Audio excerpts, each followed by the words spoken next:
The peal or ringing of these modern church bells reminds us that the spread of Christianity into Ireland created a demand for a new range of objects associated with the church.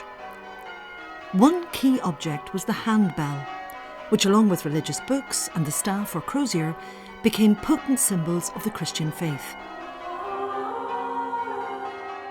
Both bell and crozier can be seen being carried by a member of the clergy on a carved stone figure from White Island in County Fermanagh.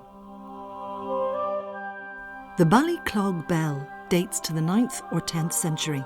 It is particularly significant because unlike many other handbells, we know exactly where it was discovered.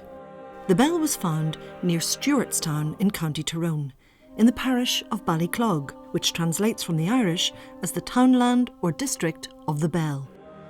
It was uncovered close to an old church and graveyard, which must have been built upon a much earlier site with possible connections to St. Patrick. The bell is one of several made by local metalworkers in the mid-Ulster area. Their distribution is likely to have been controlled by the influential church and monastic settlement at Armagh. The bell is made of bronze and was cast in a clay mould. The design includes a handle which allows the bell to be carried. Inside the bell are the remains of an iron clapper which struck the sides to make it ring.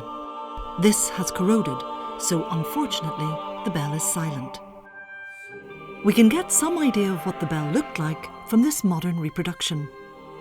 The Ballyclog and similar handbells fulfilled a number of functions, as Reinald O'Floyne, former director of the National Museum of Ireland, explains.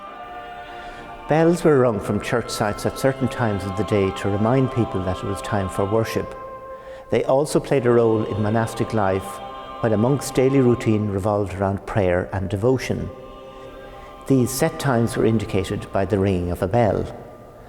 Sundials probably played a role in calculating when these services took place, as in the example from Lendrum in County Down. Bells were also rung for the dead at funerals and may have been used to warn about Viking raids. Many handbells were reputed to have connections to early saints. The Book of Armagh recalls Patrick bringing some 50 bells across the River Shannon to be distributed as gifts to the various churches he founded. This iron bell, known as St. Patrick's Bell, which may have been kept for some time at Ballyclog, was believed to have belonged to the saint.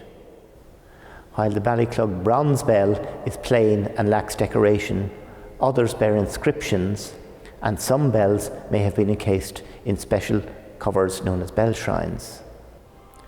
This connection with the saints resulted in many people believing bells had miraculous powers, offering protection when taken into battle.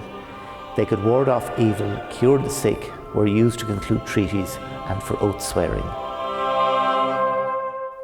The bell was found close to a number of other objects, which is highly unusual.